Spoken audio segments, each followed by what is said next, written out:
Good evening. It is March 13th, 2023. I'm Bobby. With me, as always, is Travis and Scott. Yeah. We are broadcasting live, miles from the industrial ravaged Trinity River in the heartland of America, downtown Dallas, USA. I think that is the real heartland of America, if we're being honest. In fact, I might venture as far as to say that it should be Fort Worth, but that's neither here nor there. Good evening, everyone. Like Fort Worth.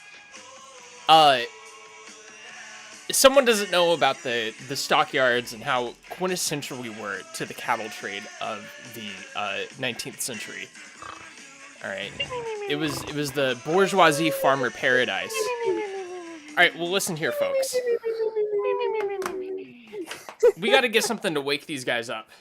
And I got just the thing here. We're starting with something a little different today. All right. Yeah. So, I'm Bobby, why don't you tell me what you know about Dallas? And just tell me everything you know about it. Well, I know it was a TV show in like the 70s or 80s. Yeah. And it's pretty good, I think. Okay. Is that what you meant, or did you mean the city, Dallas, Texas? Yeah, just whatever you're talking about right Yeah. now. Is this not working? What do I know about Dallas? Well, I know Nico Lowell lives there. Okay. I think that's a kind of a weird thing to say. That's the first thing I know about it. Yeah. I know there's a lot of highways and a lot of cars. What's your favorite part? The part that says "now leaving Dallas." You guys can't hear this, can you? Oh. Oh no. Are you trying to make a joke? I'm just having fun over here. All right, now let me say something. Actually, You guys, open the stream real quick.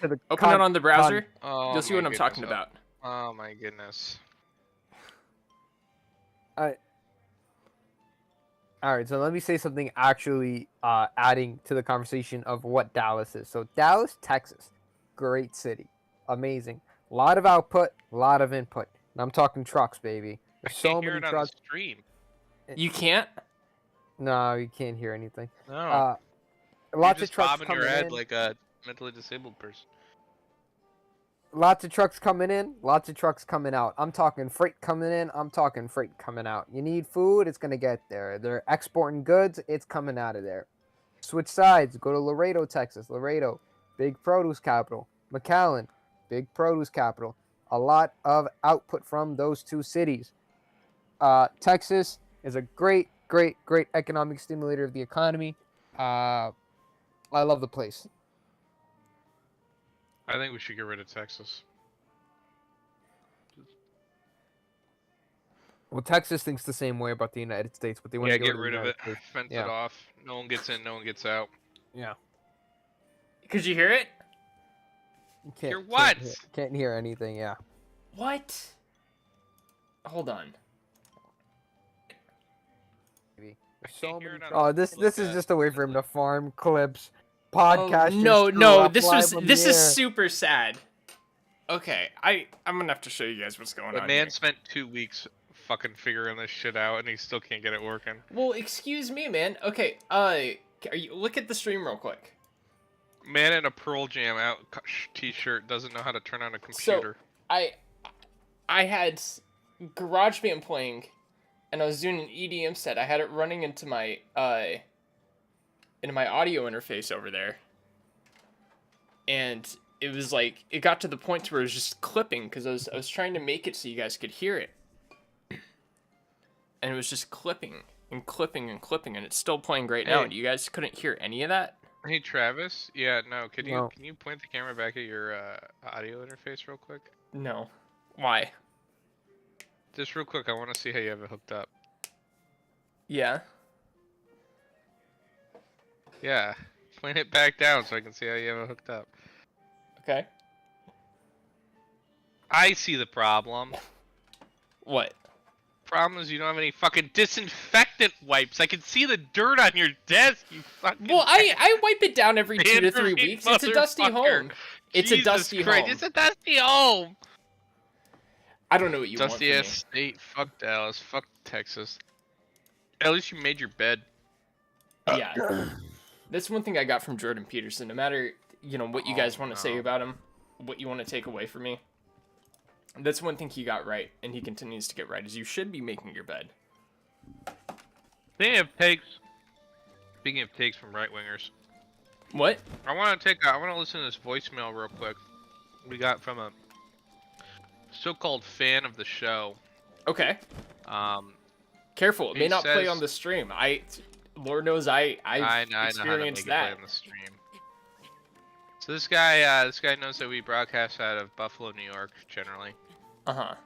And I don't know if you've been following the news, but recently, a speaker to the University of Buffalo, one of the schools in Buffalo, New York, was Michael Knowles. Right. I meant to ask you about that. Who's a known right-wing agitator. So we got a voicemail from a viewer who wanted to discuss that. You mind if I play it? Of course. One old message. Message 1. My name is so I'm not gonna my last name because I don't want them to find out who I am, but I just want to say, regarding Michael Knowles, I don't like this guy coming here and telling us what to do. I don't think that he should be the one that brings the white revenge. Okay? Look at this guy. This guy's fucking brown. Alright? He's not white. Alright? He says he's Sicilian. Like that's any fucking better. This fucking wop, this fucking Dago thinks that he's gonna bring back the resurgence of whiteness. He's gonna be the first in line to the camps. Alright? Him and every single one of his fucking giddy friends are gonna get God damn it! White power! Wow, that was quite a fucking. So these are the people that listen to the show? Hey man, I can't control it. Wait, so where did you get this message? Was he on the other side of the tin can at the playground? I don't know. It's just a guy that he seems like he has a lot of opinions, a lot of views. Seems not like Michael Knowles for. Well, yeah. I mean, I don't know. So a viewer says, "Hey, I got some thoughts on Michael Knowles. I don't like Michael Knowles. I think okay, he's not going to like Michael Knowles for a normal reason. Did not realize that he doesn't like Michael Knowles for a more racist reason. Well, it's good that we're cultivating an audience that can exist on both sides of the spectrum together. Yeah, we're one big piece. We're one big tent, you know. Yeah. No. It's not often the Yolo that you see that. Braintrust podcast is kind of like the United States of America, accepting of everyone from everywhere. Yeah, and we sometimes find out that the most racist people in our lives are the ones that are brown. It's like horseshoe theory, you know. Sometimes you go so far right that you end up it's like back rejecting left, people that are also right. Yeah. Couldn't have said it better myself. Because we live in a society. Do we?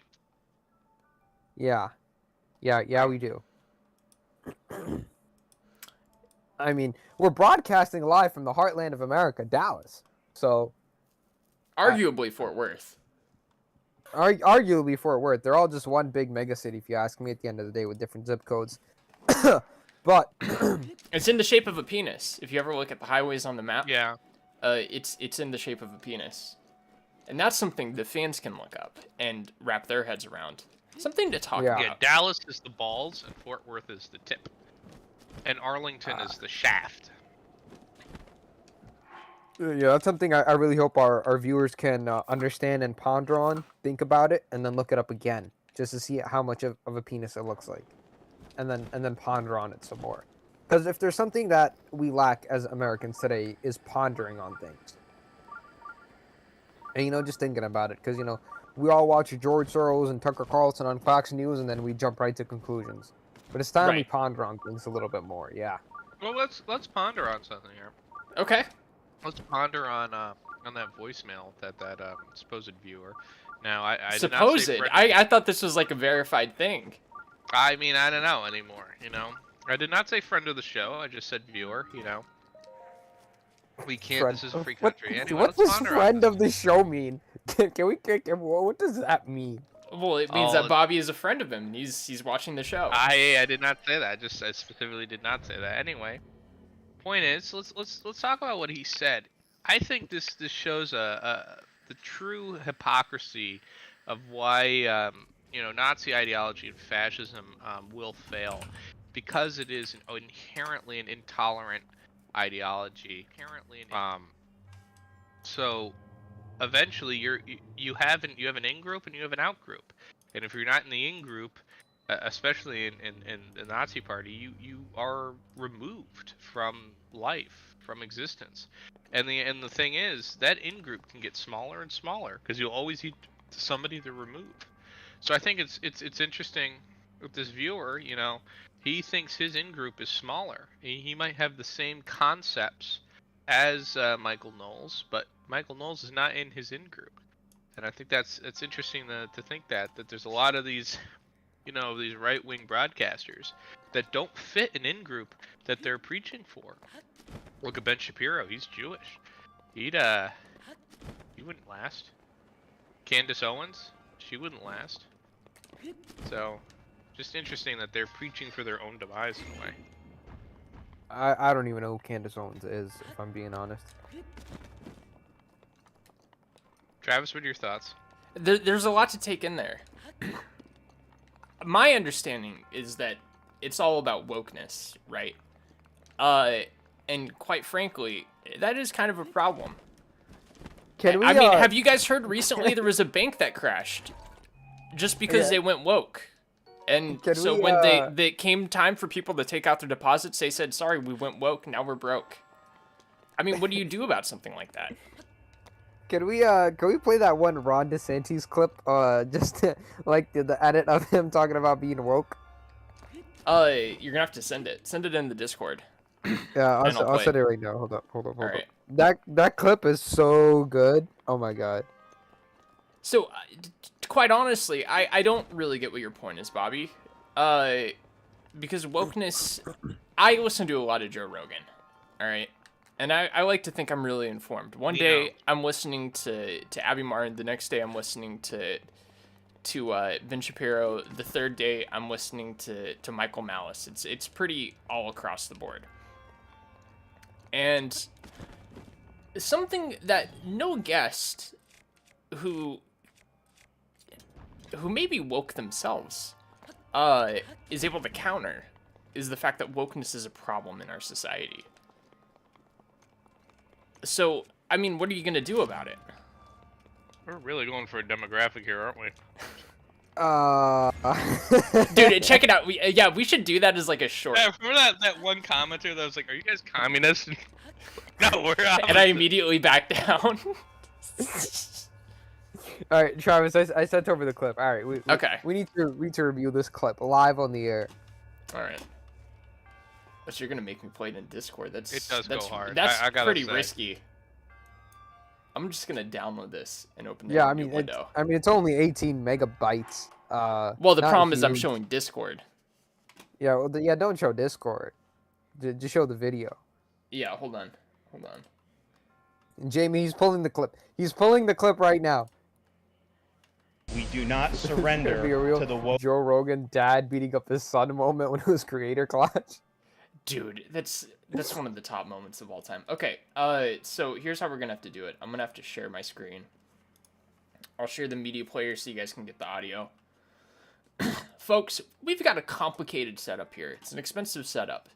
And the only way, So complicated. if you think that us setting up the setup was worth any time at all, worth your time at all, just subscribe. It's free. Subscribe on YouTube. Alright, so we got this set up here. Let's see what our boy has to say.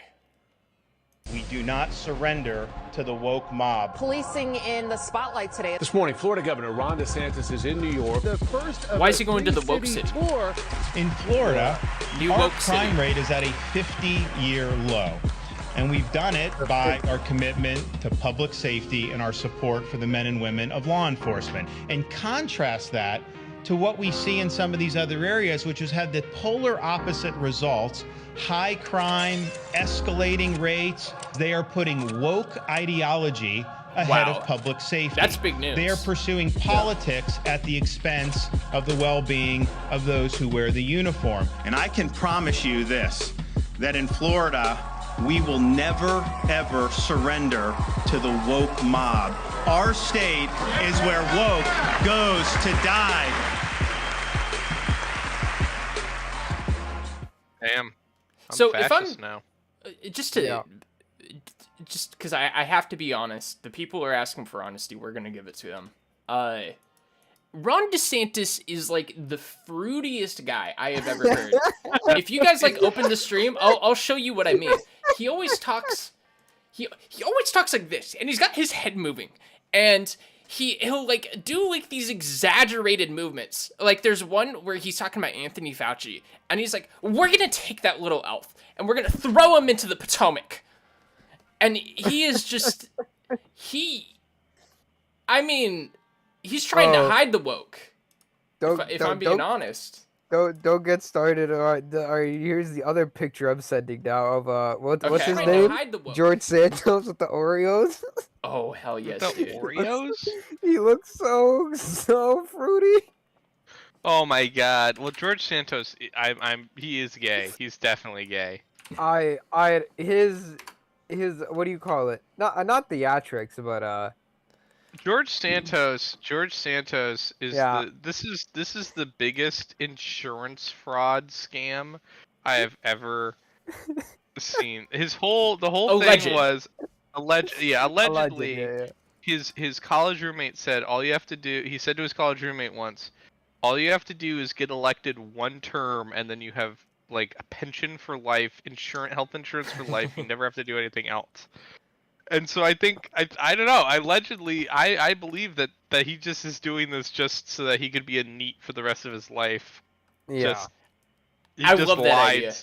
So wait, did his roommate actually say that, or are you guessing his roommate said that? No, his roommate said that that's one of the things. But again, allegedly. Right. I think he deserves it. I think what he's done in like 2 months. I mean, before he even like took the oath, he already did so much for American society. Like, think about the economic output that's generated by the amount of tweets, the amount of YouTube videos, the amount of articles and stuff that just came out with like the first revelations of him lying. You know? that maybe not everything he said was true, you know? I mean, he's like a boon for Long Island. It's the biggest shit since, I don't know, has anything happened in Long Island? Billy Joel. Since Billy Joel. He's the biggest thing in Long Island since Billy Joel. And I'd say he's more important. He is the absolute nail in the coffin for the Democratic, especially the New York Democratic Party. Just the total lack of awareness, the total we have it in the bagness that they had. I love just staring deep into his smile while you're saying he is the nail in the coffin. It's like you could tell he's gotten plastic surgery done. Like, that's how bad it looks. You think so? My favorite clip 100%. of George Santos is when the guy walks up to him and he goes, "Representative Santos, who do you think's going to win Drag Race this season?" And he just gives that look.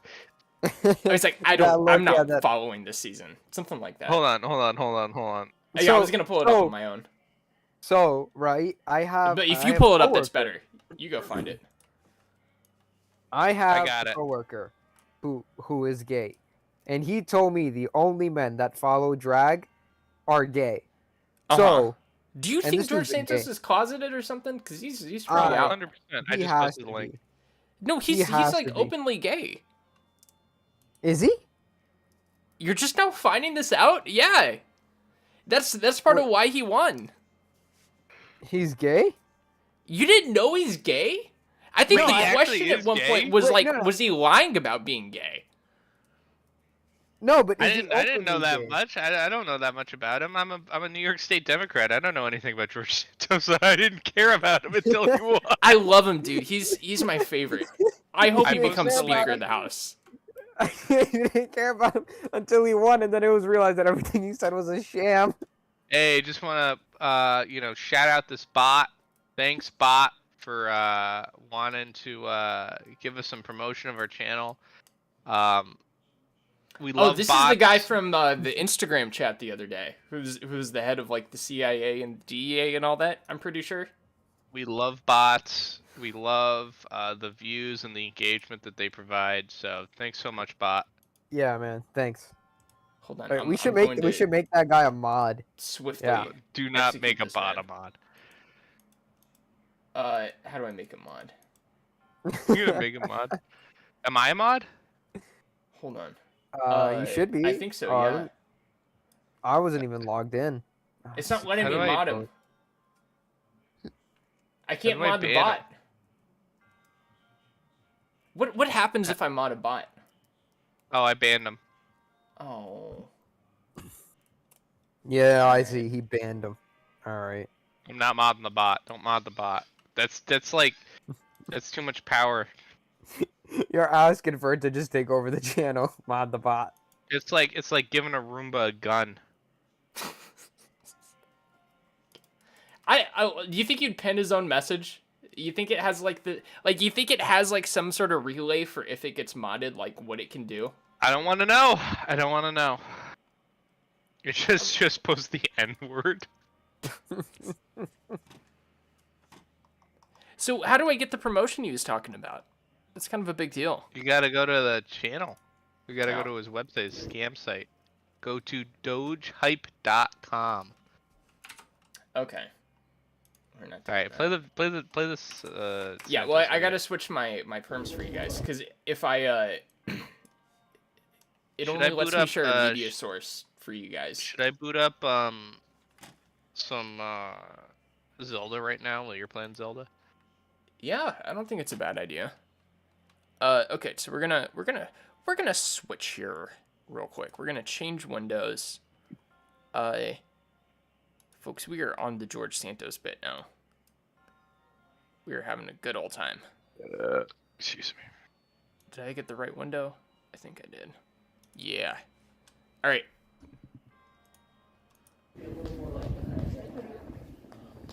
Congressman Santos, who do you think is going to win Drag Race this season?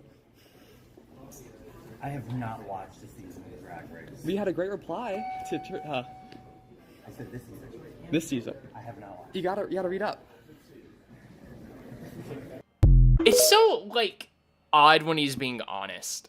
You know, like you almost feel like it just feels impossible to comprehend. Cuz you get so used to him just being completely dishonest all the time.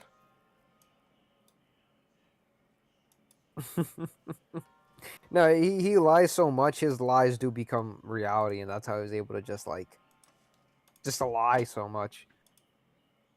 Yeah. He's a cool guy. I'm a big fan of him.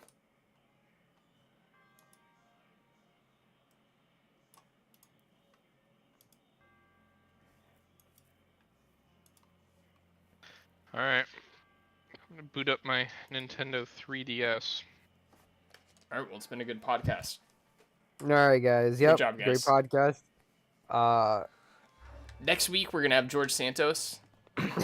And he told me that he found The Lost City of Atlantis. that's Yeah. right. And we're really excited to have him on. And how George Santos found it when he was only 19 years old. He said he's been there many times. He said he would have found it earlier, but he was too busy, building his own house because of the oppression that he went on. Yeah, and then skimming credit cards, and then talking to his grandmother who was killed in the Holocaust.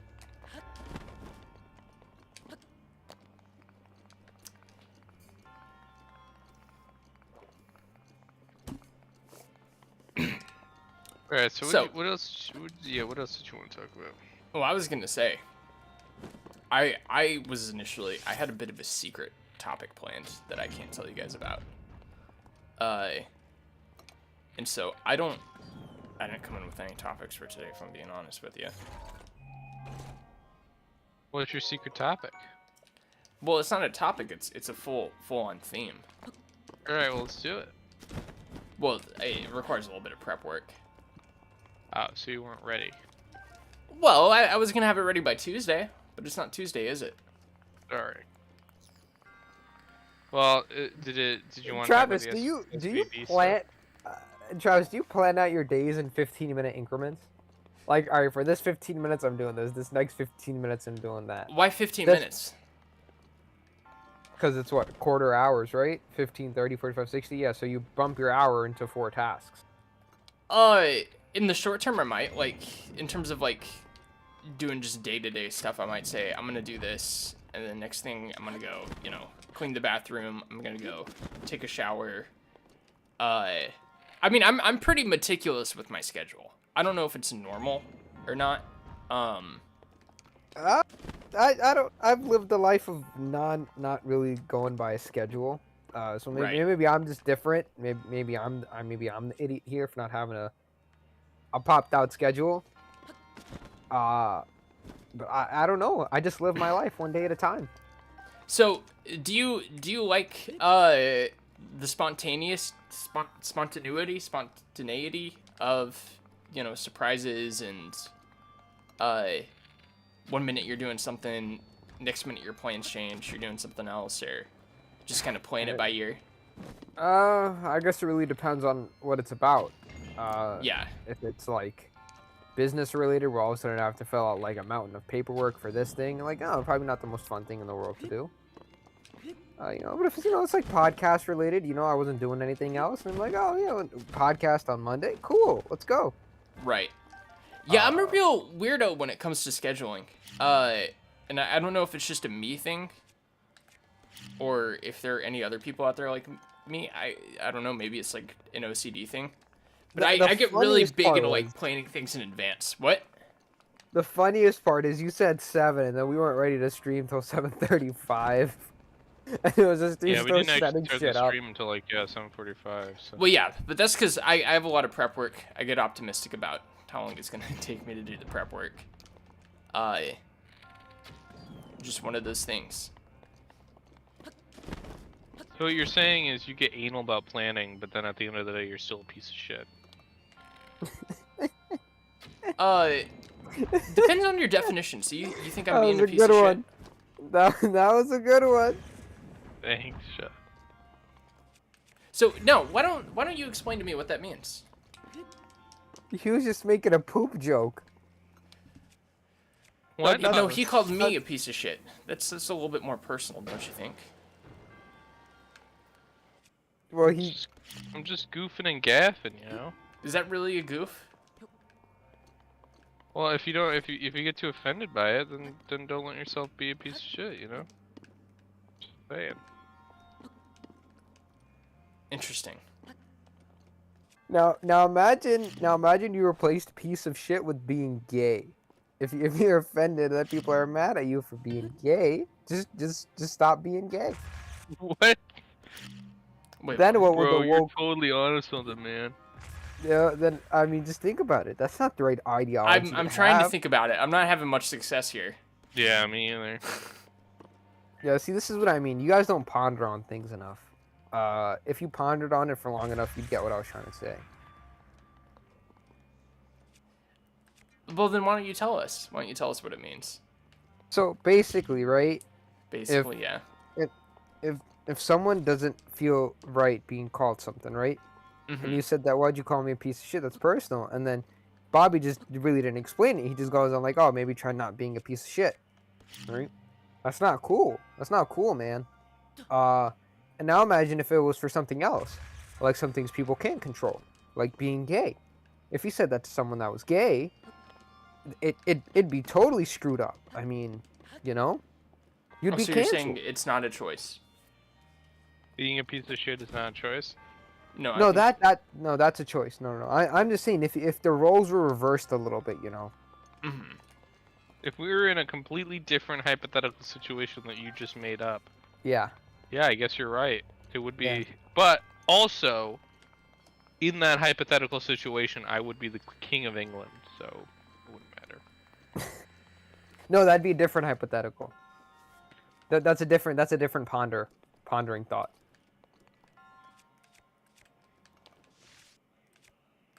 What the hell do I have to? I meant Zora's domain. What the hell do I have to do? Talk to Are you all of these knockering a fish time? people. Yeah, Are you a kid or an adult? a kid. Have you? I don't know. I gotta What get are you- the what are you stupid stuck on? spiritual- I just gotta talk to all these fucking schmucks. Well, I'll tell you what. Do you want me to just straight up spoil it for you? No. Interesting. Tell me what I gotta do, but don't spoil it. So there's a No waterfall. spoilers! Well, you've already seen the waterfall if you're in Zora's domain. I'm gonna go talk to the Fish King again. So, no, don't talk to the Fish King again. Oh, there's a little hole over here. Oh, there High is. dive practicing spot. Oh, I don't have the dive ability yet. Interesting. Well, maybe Oh, try talking fuck, to there's- people. What do you mean, what? I said, I why walk don't up you to him and I talk to him. Uh-huh. What does he say? I say, if you give this dude a fish, it'll make you happy. Oh, fuck, that's a bomb! Don't say that in an airport. Do you guys ever see, do you guys know who I Did a Thing is? You ever heard of him? He's a Vaguely. YouTuber. Hold on, I gotta light all these candles. Who? I Did a Thing? I Did a Thing. He did a I've thing. heard the name. I've heard the name. I don't think I've actually watched any of his or her videos. Well, in the aftermath of that whole like chess scandal, where some people went as far as to say that the guy had like a thing up his butt that was telling him what moves to make. Oh yeah, I remember Yeah. hearing about that. Do you know where I'm going? He made one for boxing. It's this little thing you put in your ass and it vibrates and tells you what to do, and like chess boxing. And at one point Chess boxing? in chess boxing, yeah, it's where you alternate Oh between yeah, chess it's where you. Oh yeah. and boxing. Like 3 minutes of boxing, 3 minutes of chess. Yeah, exactly. Something like that. Yeah. And Brains So- and brawn. they live in Australia, and the chess boxing tournament was in America. So what are they gonna do? Well, they got to practice, so they had to take a plane to get to America, of course. And one of them had it like shoved up their ass during the plane ride. And they were practicing, on like a digital chess thing while in the plane. And it's like the joke was, that they're both white guys. And here they literally have like this unidentifiable electronic device that's just shoved up their ass, with like a flashing LED on it.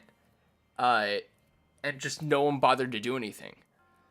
And so, I don't even know if it's legal to go through airport security without declaring something like that. But apparently they did. And so they're just sitting on a plane with the thing up their ass, beep, beep, beep, beep. And just no one knew about it. It's like, imagine if that was a bomb. That's scary. I mean, if the bomb's only that big, it's really only gonna blow up your own asshole. Well, I mean, it'd be a scary experience for the other passengers. I It's mean, just that a man randomly explode on an airplane. I guess you're right. I mean, a pipe bomb can do a lot of damage, and it's only as big as a regular pipe. Well, Sorry this for getting this this is put on about a the list, size of by the way. probably your 2 fingers, right?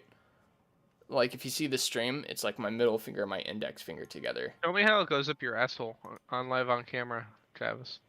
Well, Yeah, they do that. They get into that. No, we won't get banned, dude. I swear. Remember that girl did it, and then she got like a 48-hour like streaming ban, like she couldn't go live for 48 hours, and then they let her just back.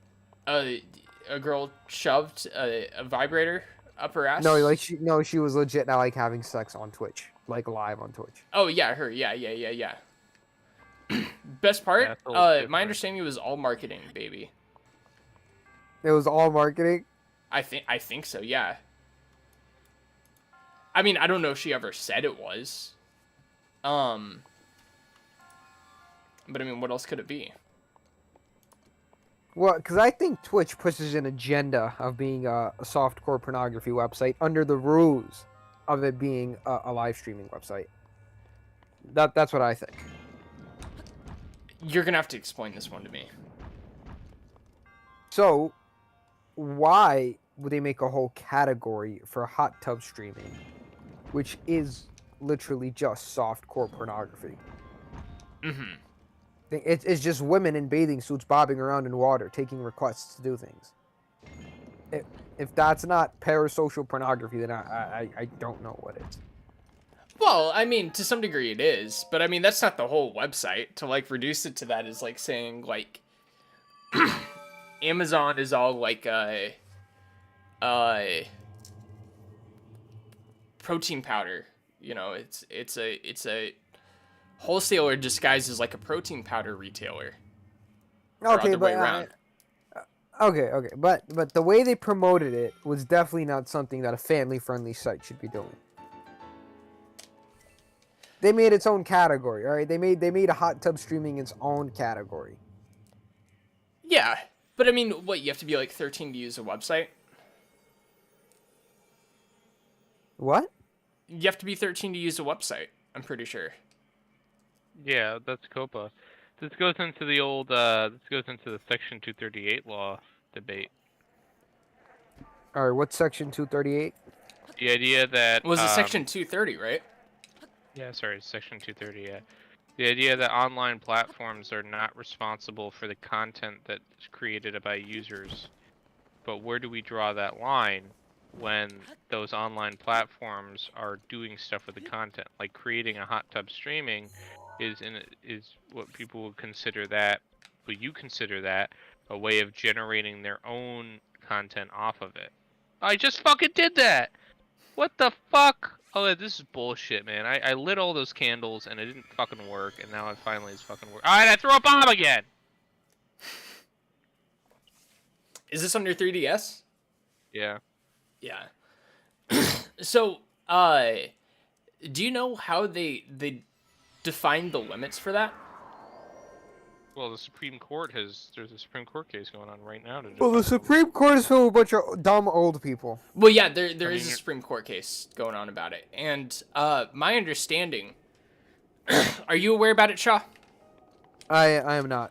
Okay, so this could change the way everything works. I was listening to an interview about it a couple weeks ago, and I think they said that in the worst case scenario, if they were to repeal Section 230, which some people have, been clamoring for a long time, under the guise of there being censorship on social media, but I believe the reality is that it doesn't actually work that way. What Section 230 would do is, for one, let me get a sip of water.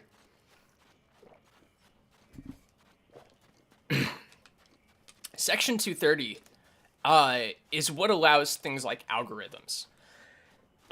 And it allows for... No. Well, no, hear me out. It allows for content providers to advocate for some forms of content over others, or, the website owners. No.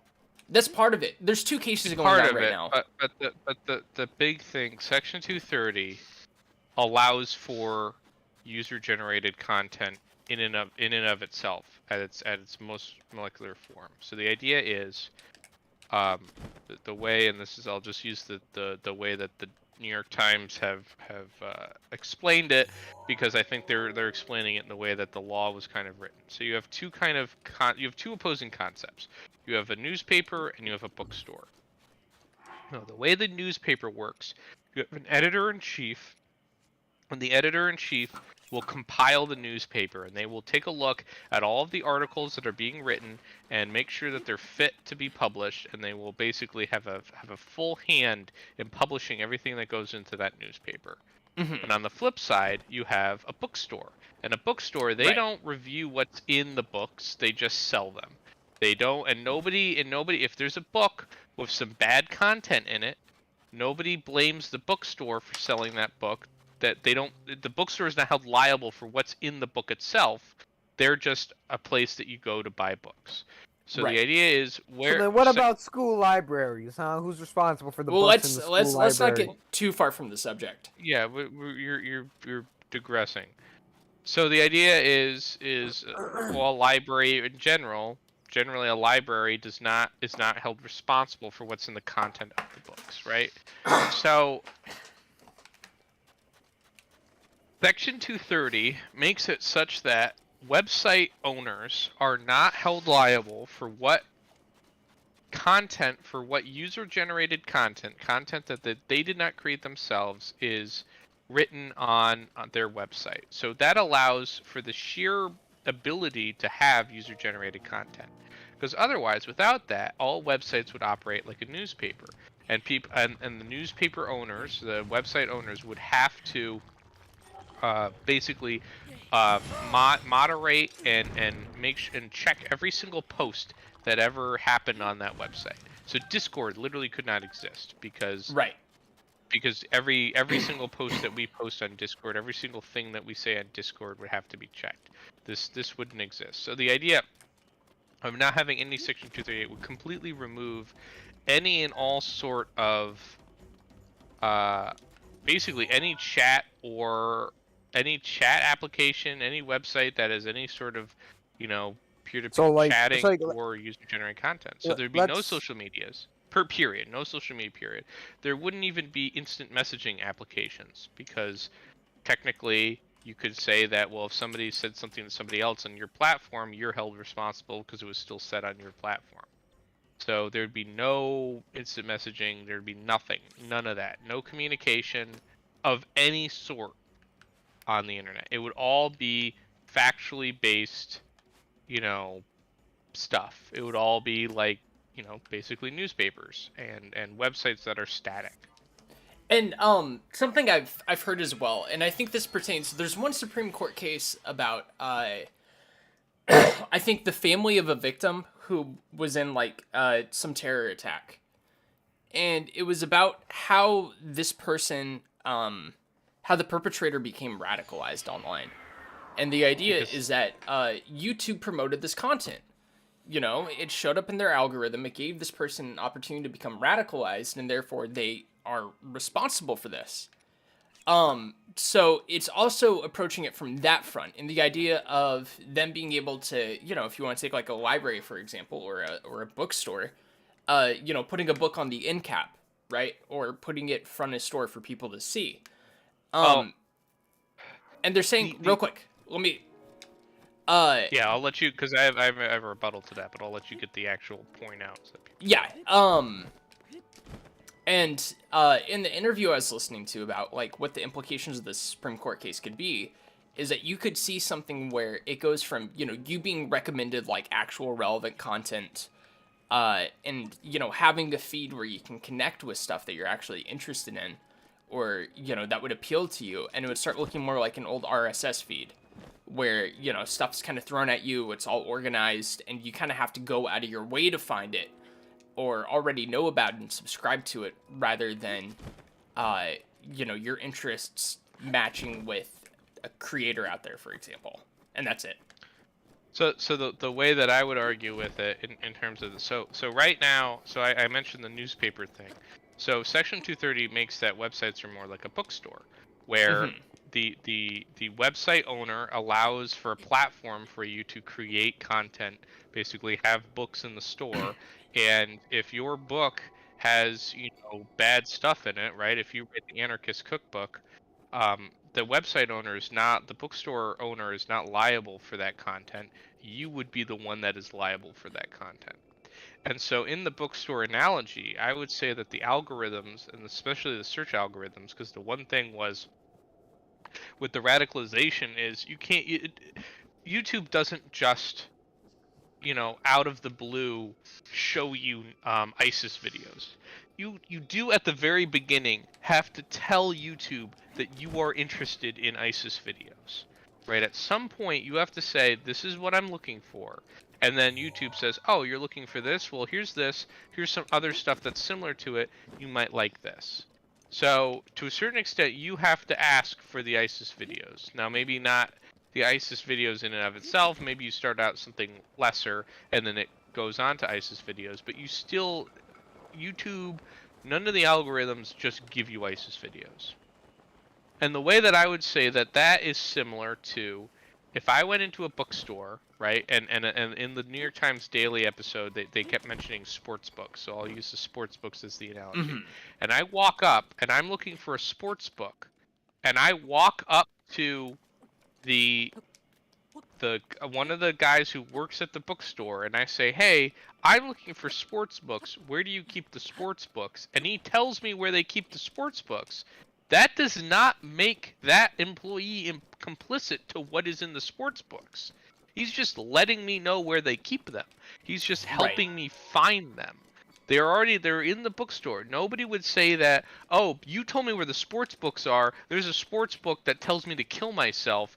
Now you're liable for that. No, nobody would think that. And that's the way I think how I would say that the search algorithm should be considered, is that they're there to help. If you have a catalog of just what is in your bookstore, that is not you creating content based around it. Now if you're promoting it, right? If you have, maybe the end cap is one thing, but if you say, when you walk in the store and the first thing you hear when you walk in the store is the guy said, go to the sports section and pick out this book. We're recommending you read this book, and I go and read that book, and that book is How to Kill Yourself in 30 Seconds. Then I would say that that's more, Which, by the way, I don't think you can say that on YouTube or Twitch. Oh, in a video game. Whatever. I would say how to, just bad More sport. censorship. It tells you something about a dangerous sport. How to you shouldn't off get involved yourself, with. yeah. Well, you can't do that either. Same thing. Anyways, keep going. How to expire yourself. But see, this is right here. We're showing Further your expiration date today. what happens without Section 230. Right? This is what just that term of service, right, is a direct result of the companies being afraid of the idea that they might not have Section 230, so they're covering their ass. And so you can see that it's people say they don't want Section 230 because they think they're getting censored with it. Well, without it, they get censored even more. Right. No, and I fully agree on that. Now, let me add a layer of complication to the promotion of content. There was kind of this idea that, started to formulate either, during like 2016 or in the aftermath of it, where a lot of people would, maybe get sucked into a hole through things that seem like relatively innocuous steps, but they kind of take you down a path. Maybe you start with, you saw some funny video on like Anita Sarkeesian, right?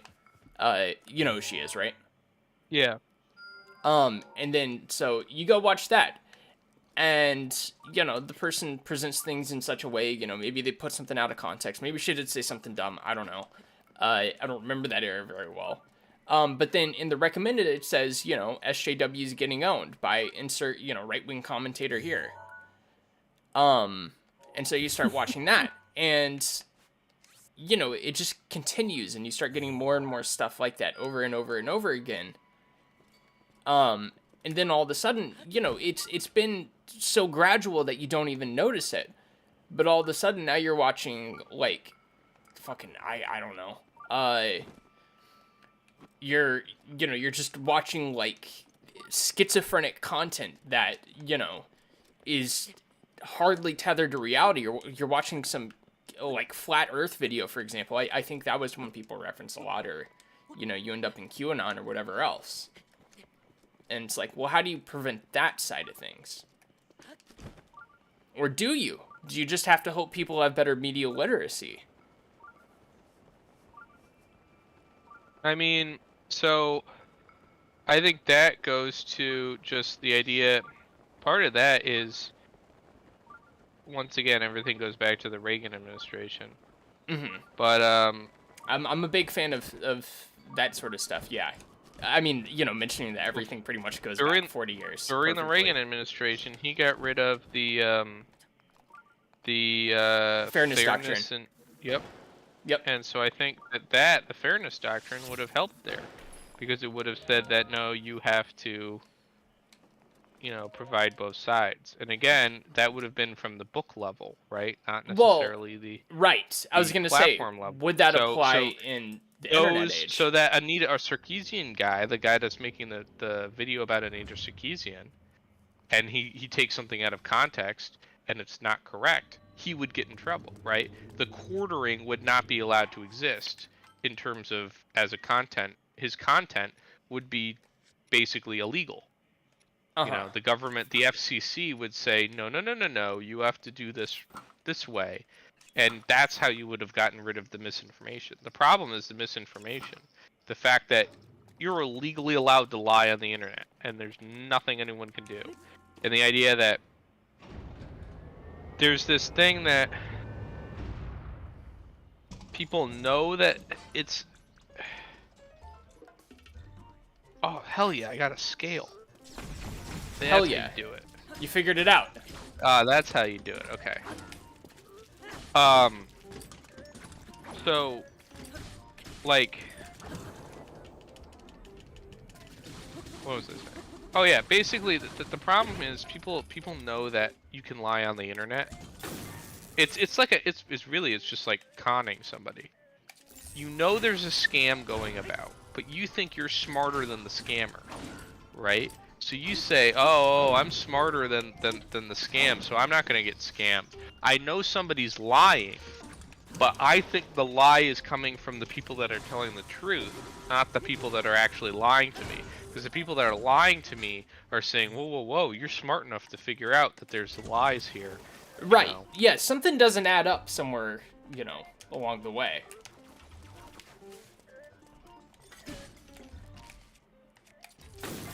Yeah. I have 6 seconds to go. Now, Shaw, after hearing us present our arguments, what do you think? I think Section 23 is pretty based, and we should keep it. Nice. I think it's pretty cool.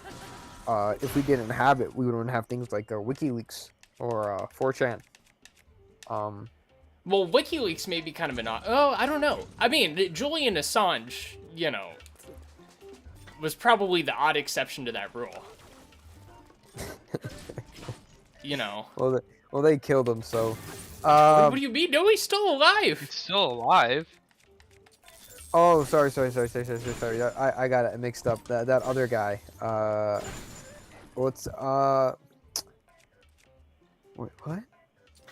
Making the phone They didn't call? kill Edward Snowden either. They killed that other, the Arabic reporter. I'll be back on in just a second. I'm getting a phone call. Are you talking about Jamal Khashoggi? I don't think he leaked anything though. But he was the Saudi Arabian reporter that was killed when he was in the embassy in Turkey.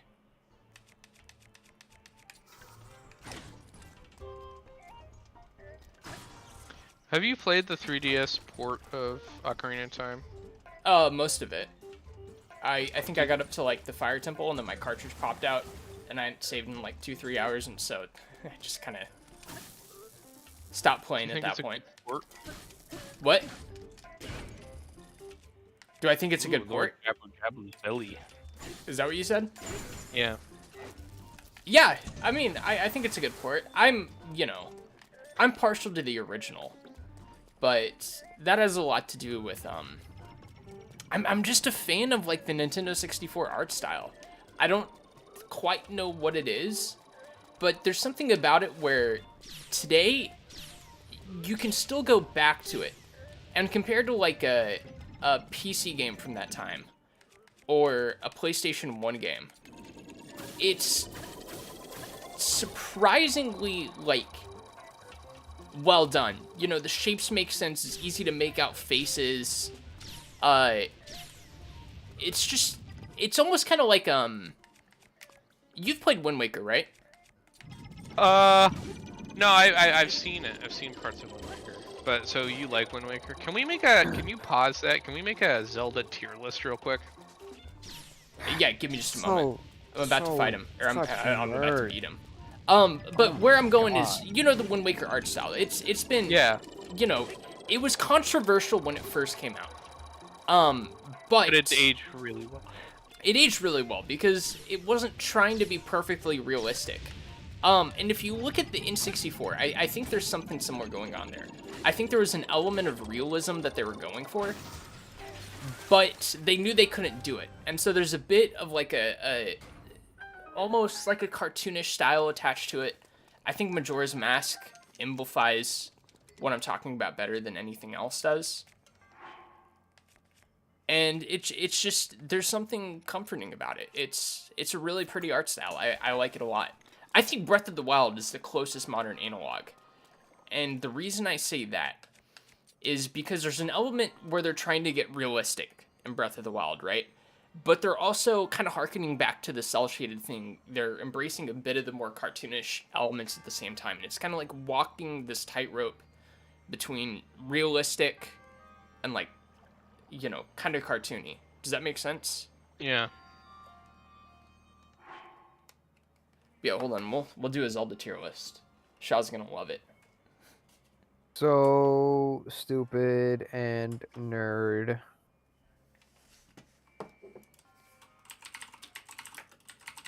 You know, I actually tried doing one the other day after our last podcast, and I was like, fuck, I don't know.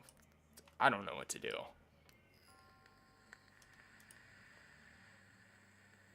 Frog. What the fuck? What? I just got yeeted out from where I was. I was in the Zora's Lake and I talked to the owl and I was just like, yeah, go fuck yourself. Bye-bye. I think I have to go talk to Zelda. We should just be more based and red-pilled. We should call it the Based and Red-Pilled podcast. Well, we're stuck in the Matrix for this episode. I hate to say it. So what should we should talk about, like the Oscars, whatever dumb things that people in the Matrix talk about. Yeah, we'll do that after we get this tier list here. I'll be like, oh, I'm in $10,000 of credit card debt. Yeah, I go to yes, college. dude, let's do that. What I can do is we can make a situation where you're like hopelessly, like you're just gonna make up a character where you're like hopelessly in debt, and we're gonna like talk you through it, and we're gonna be like horrible about it, over here. and then we can post it as a clip.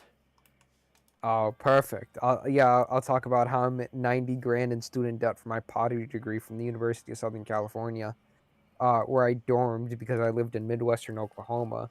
And now I'm out. I'm back in Midwestern Oklahoma after being $90,000 in student loan debt with another $30,000 in credit card debt. And the only job I could get with my pottery degree is working the line at McDonald's. Horrible. Okay, so I'm sharing the tier list right now. That's how stuck in the Matrix I am. All right, yeah. So let's do this. Let's go in order. Let's go in chronological order. All right, and just before we get started here, if we do a good job with this will also be a clip. And I'll tell you guys an idea I had after. Okay. All right. So folks, we're going to rate. First of all, we have to say whether or not we've played the game. Okay. Should we make a tier for? We could do like haven't played. Yeah, that's. Let's see if we can do that. Because I actually haven't played most of them. I've played a lot of them. Fuck. Okay, so we're gonna add a row below. Add a row below. And then make it like silver. And that's if none of us have played it. Okay. I don't get the nomenclature beyond having the S tier before the A, B, C, and D tier. Well, S is like special. That's like super. So S, I think we should only allow one game in S. And I know what game I'm picking for No, S. I think we have to do 2. And I'll make the argument once we get there. Let's do this Okay. chronologically. But S tier is like a Japanese thing apparently. They don't go up to A like we do in America. Apparently they have an extra tier above it. And so that kind of got ported over to America, probably with like arcade games or something. Okay, so we're starting with The Legend of Zelda. Hold on. I'm gonna... You guys won't be able to hear it. But on the other monitor here, I'm gonna get a Zelda play playlist Zelda going. music? You're gonna get us copyright striked? I don't think Nintendo really... You don't think Nintendo cares? Nintendo doesn't. Okay. Nintendo, the fucking... Well, when it comes to their biggest video game music, copyright strike. they're pretty... Also, we can hear it very loud and very clear. Yeah, it's actually louder than like anything. Oh, the level mixing is crazy right now. How about now? Yeah, that's better. Yeah, okay. Yeah. Alright, so starting with the original Legend of Zelda, I have played a little bit of it. Uh-huh. I have not played that much. I think because it is the original Legend of Zelda, I think it's automatic A tier. Just out of posterity, right? Like it's the thing that started it all. How's the mixing sound real quick? Still Sounds loud. decent. It's a little loud, but it's decent. Yeah. A little loud. We'll turn it down a smudge. Now we can't hear it. Oh no. Oh, there we go. That's better. Okay. All right. That's So cool. Legend of Zelda. This is the first and shot. You go based off vibes, all right? And I want you to kind of like tell us what you think the game is like based off the vibes. Thank you and maybe so anything much, you know Breach about it. Bandit, for the mention. We know we don't care. But do let us know what your Zelda tier list is. And blame all of the crap parts of the stream on Travis. I'll take it. Okay, so Zelda. Breach Bandit isn't me. You know what? B. doofus. I'll do B. I'll do B tier. I say would B actually, tier. I would do A, because it was, I think you were right with your first assessment. And something I would also point out is it was pretty, like, I think it's pretty impressive looking back on it. For the reason that it was open. You know, you could do the dungeons in any order. It didn't really hold your hand that much. And in some ways, it did what a lot of people really like about Breath of the Wild. What? 20, 30 years before? And it almost got no credit for it. Yeah, alright, fair enough. Alright, so Fair we're putting an A. So next one, I've actually played this one. I'm probably the only one I here have who not has. played Zelda 2, but I have played a game that is... I have played the Adventure Time game, which is essentially Zelda 2. So the Adventure Time game is in the style of Zelda 2. I would say no higher than a B tier.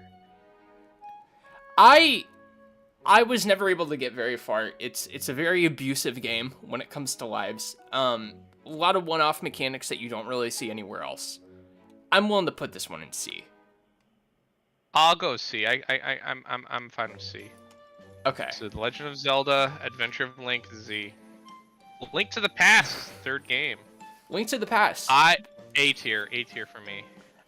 Beautiful art style. A game you can my play. Zelda game growing up.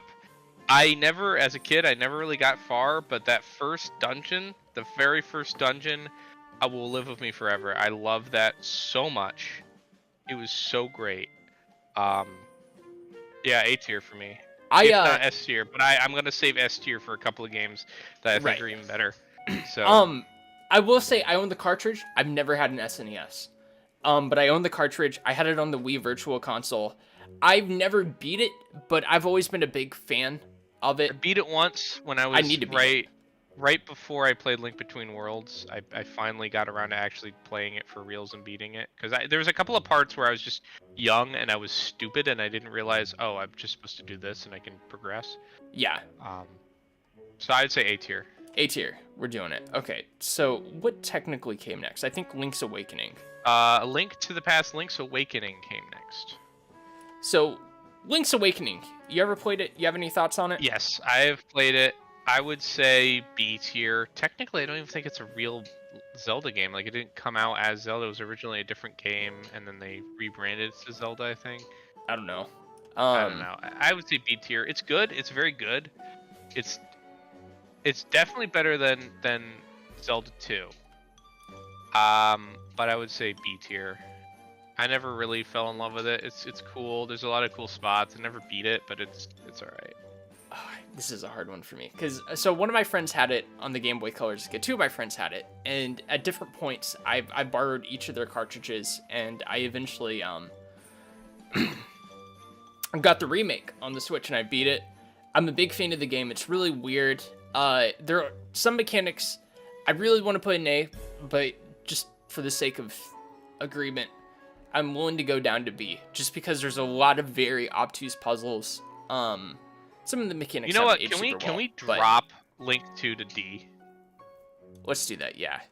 Because I have some games. I think B is better than what we're giving it. So I'd say yeah. B. Okay. Because A is really good. S is the best. B I think is still pretty good. I still enjoy Link's Awakening.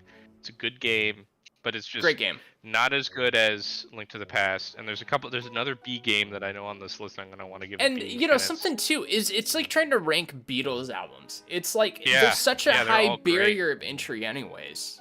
Yeah. So sure. You want to do that next? I'd be willing to do that sometime, but I don't want to make sure I go through these back to back. Fair enough. Yeah, I just genuinely, I'm just sitting here listening, and I'm like, yeah, these guys are the biggest nerds on the planet ever. Like, talk about something manly, like guns. Well, let me guess. Trucks. You're gonna give OOT S tier. You have to. Is that even? I will back you up on it. I didn't even play that much, but out of what I've played, I'm willing to back you up on S tier. The kids part really great. Adults, some of the dungeons, I would say 3 out of the 5, and one of them is arguable. A lot of people love. One of the ones I'm not a big fan of, which is the Fire Temple. But 3 of the 5 adult dungeons are just memorable. I mean, unforgettable. So we'll go ahead and do that. And so I'm thinking, I'll go and tell you, I'm thinking about doing some video essays on the channel too. Just a couple. Simple stuff, just putting forth an argument. And one of the ones I want to do is how Ocarina of Time has left an imprint on every game that's come after it. And, how instrumental it is to the video game industry as a whole. It's like the Beatles in the sense that everyone was influenced by it, and if you weren't directly influenced by it, you're influenced by something that was influenced by it. Now, yeah, I get that.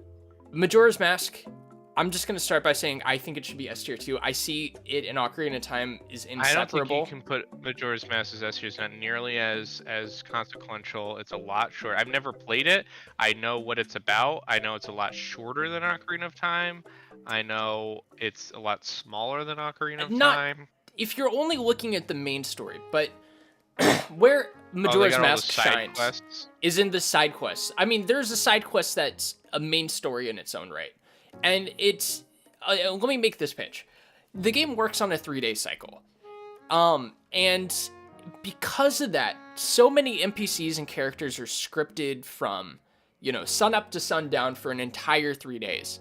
And it forces them to flesh out, if you catch this guy at 6 a.m. on one day, they're going to say something and they're going to be in one place. You catch them at 8 a.m., they're going to be in another place and they're going to say something else. They always react to the different masks you have. I think there's something like 20-something masks in the game.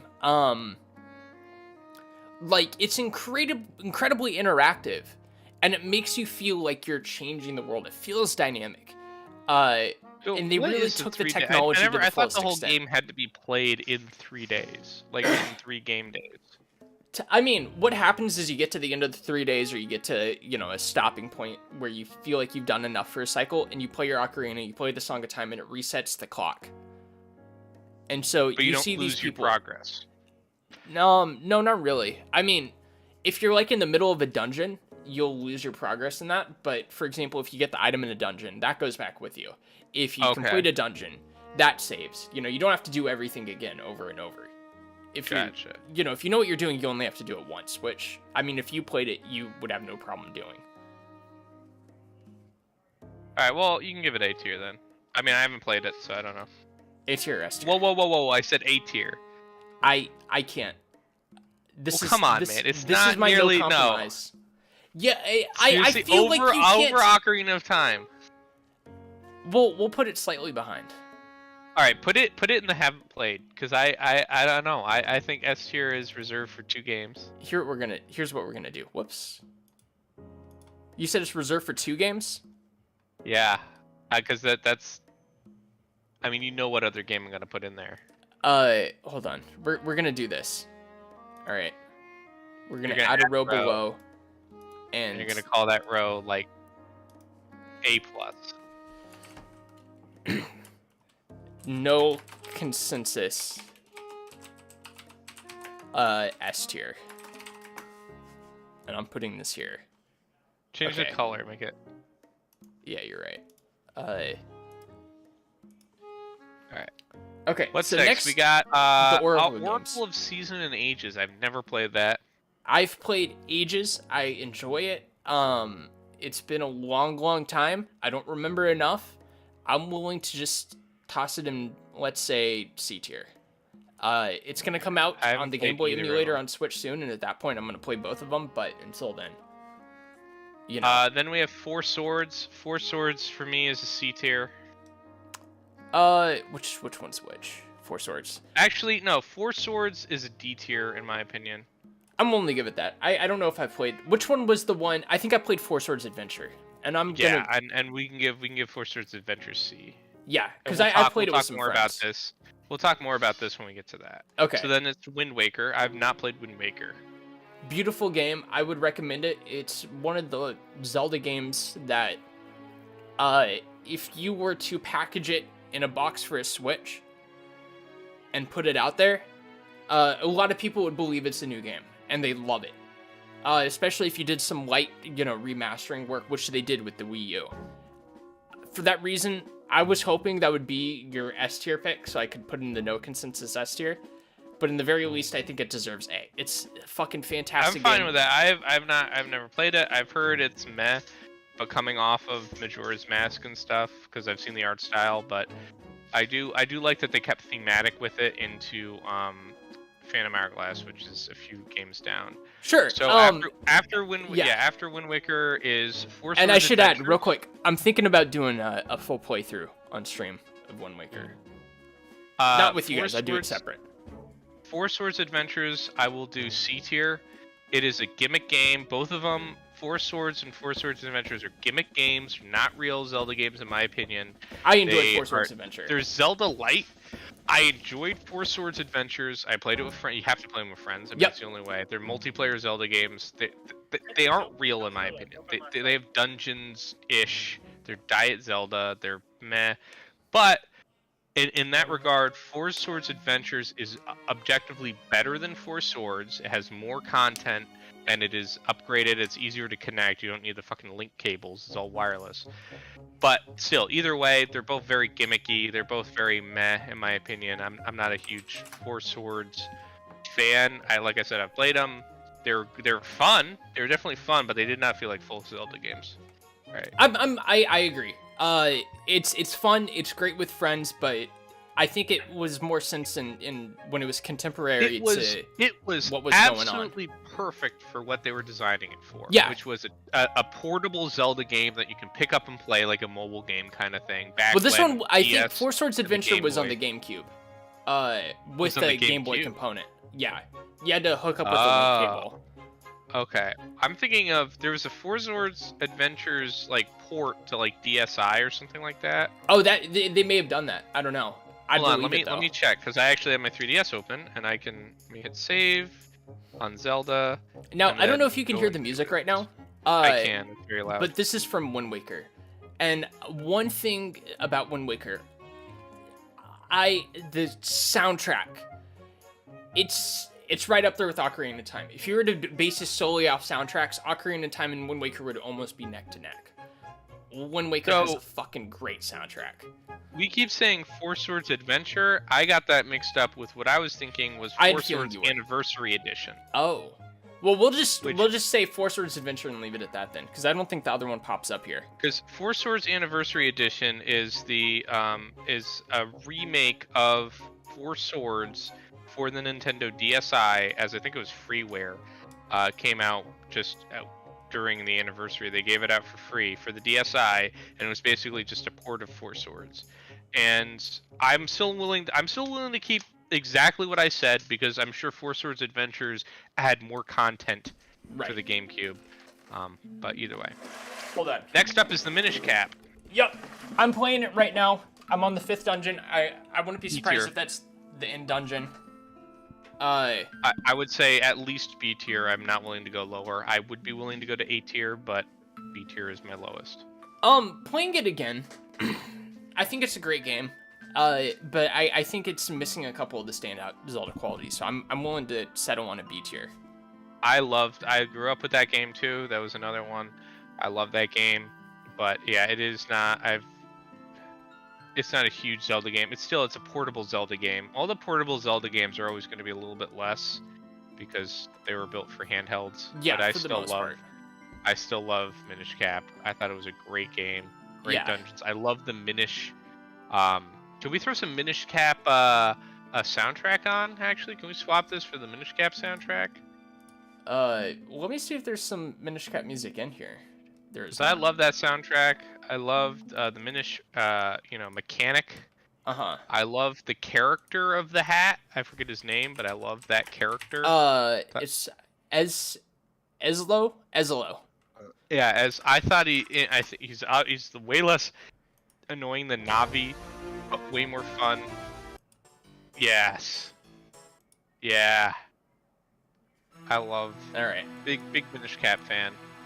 There's something else. Oh yeah, one of my best memories about the sound is a bit drop loud. it a bit.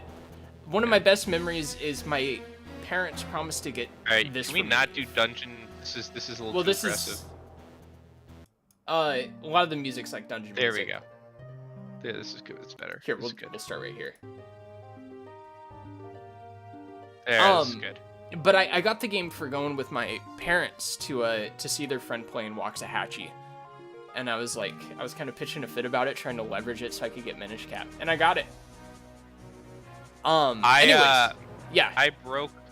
remember when I was a kid, I beat one of the dungeons finally. It took me forever. I think it was the one with the worm. Finally beat it.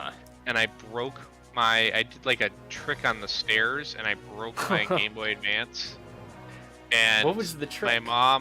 My mom bought me a new Game Boy Advance because she was also playing Minish Cap. Oh wow! And so she's like, "Well, I want the Game Boy Advance to play Minish Cap." So we were able to get our Game Boy Advance. So what was the trick? You got to tell me what the trick is now. I don't know. It was something I jumped up on the banister or something, did something dumb and slipped. One time, my brother took my Game Boy SP, and he threw it in the pool. Drop that music. It's still a little bit loud. Yeah. I think right here is as good as we're gonna get it. Because it's almost totally off now. Okay, so next, I think we're looking at Phantom Hourglass. Nope, Twilight Princess is next. Okay. It's controversial. I've never played Twilight Princess. I never had a Wii. Controversial. I loved it as a kid. I think there's some elements that made sense in the late 2000s, kind of Hurt Locker, Fallout 3, doom and gloom sort of thing that was going on. And I think it's a great game. But for one, the beginning's just way too dry. It's way too long. It takes forever to get where it's trying to go. But once the game picks up, it's amazing. It just takes hours to get there. I'm willing to put it, unfortunately, in B. Well, I guess it's only my rating because I'm the only one who played it. Next up is the Phantom Hourglass, and I'm gonna package Phantom Hourglass and Spirit Tracks together. They both have different ratings in my books, but I'm gonna talk about them together. Okay. Phantom Hourglass, I played first. It came out first. Played first. Then I played Spirit Tracks. I loved Phantom Hourglass. I thought it was a great game, an amazing I loved it game. at the time. Spirit Tracks, as much as I am into trains, Spirit Tracks was not nearly as good as Phantom Hourglass. The boat mechanic was way better than the train mechanic. You had a lot more freedom. I loved the fishing mini games. I loved all that stuff. I loved Phantom Hourglass. That being said, I want to say it's an A tier. Well, I want to. What's your rating on Phantom Hourglass? I would say at best a B, but I'm willing to hear you out. I'm willing to put it as a B because it's I don't know. I really liked it, but it's not as big as a full console Zelda game. Right. And there are issues with the DS games. It's going to be hard to ever port those. They did pack a lot into it though. And I mean there were a lot of cool stuff in there, like all of the DS specific puzzles, like shutting the screen and blowing into the mic, and you had to like use the different aspects. The mic was broken DS. on my DS, so when I got to that part, I had to stop for like a month until we could get like a peripheral, or peripheral microphone that we had to plug in. I played. You know what? I want to say it's an A because I ended up, even after you finish the game, I spent so much time in the open world, just sailing the seas, catching fish, doing some of the open world stuff that like. Yeah, I mean you could get like boat parts, getting the heart pieces. Yeah, you could a lot. You could do more. It felt more open world than some of the other Zelda games I played. So I want to say it's an A. So I'm gonna make a compromise. You let me put Majora's Mask in S, and I let you put that in A.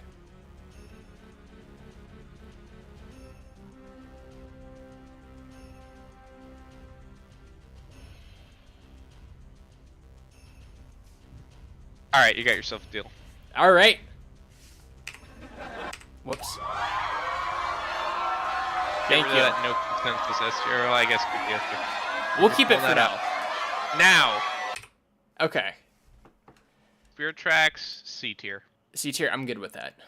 Yeah, because I was originally going to say Phantom Hourglass B, Spirit Tracks C, but the more I think about it, the more I really loved Phantom Hourglass.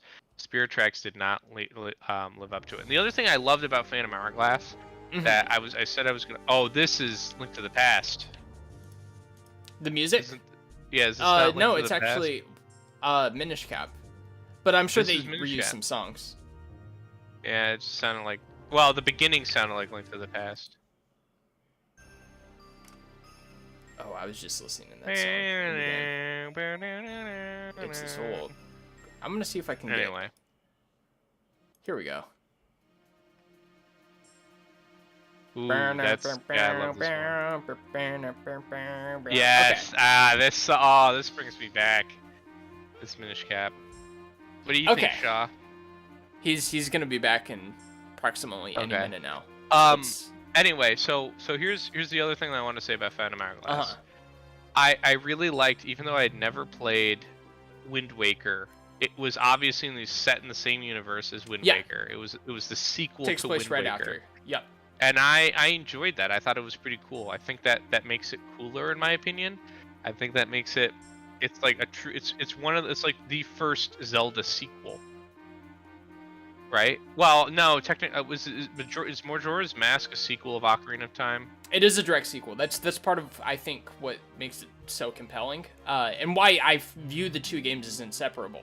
Okay, but fair I enough. think So then, real quick, I think Zelda 2 was actually a direct sequel to Zelda 1, and Link's Awakening is a direct sequel to Link to the Past.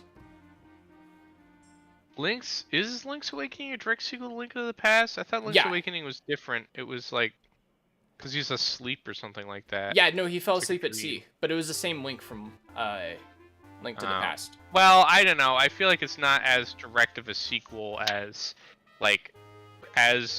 No, yeah, it's not. There's a because it's the same Link, but it's the same Link, but it's a completely different story.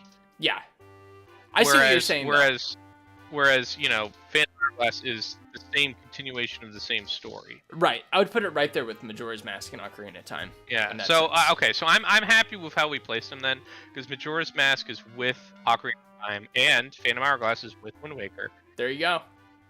All right. So we did Spirit Tracks. That's a C tier. Like I said, it was fun. I love trains, but the mechanics were kind of meh. Right. It wasn't as free as Phantom Hourglass. The Lost Woods were cool, but it was just more of a fan service than anything else. Skyward Sword is next. I have not played Skyward Sword. I would put it in B tier. I think it's alright, but I have a lot of issues with the game. One issue is, as a lefty, first of all, this is the first Zelda game where they turn Link right-handed. Officially. I thought Twilight Princess was, because Twilight Princess was also for the official port for Twilight Princess is on the GameCube, and Link is still left-handed. In the Wii version, they mirrored it, so that way, because people are going to be using the Wiimote primarily in their right hand. Skyward Sword was exclusively on the Wii, and so that's when they switched it. And now you get to, like, a couple years later, they do the remake or the remaster on the Switch, and there's no functionality if you're a left-handed, player. Meanwhile, Link has been a left-handed video game character, and probably the most iconic left-handed video game character since, like, 1986. I mean, disgraceful. So I, as a lefty, have trouble playing the game. I had to use the controls. The watercolor, I'm not a big fan of it. A lot of it just looks kind of washed out. It's kind of a short game, too. I'm willing to put it in B. Damn, I thought you would have put it C or D. I mean, it's still a mainline Zelda game with a lot of story value, and it's a decent game overall. It's just, as far as, like, the mainlines go, not that great. So next we get to A Link Between Worlds. I have played it. A tier. It's been so long, I'm just gonna refer to your judgment. I love. So I bought that game. So like I said, I grew up with Link to the Past. It was I had a SNES growing up. I went out and I bought for this game. I bought the and I did not have a 3DS at the time.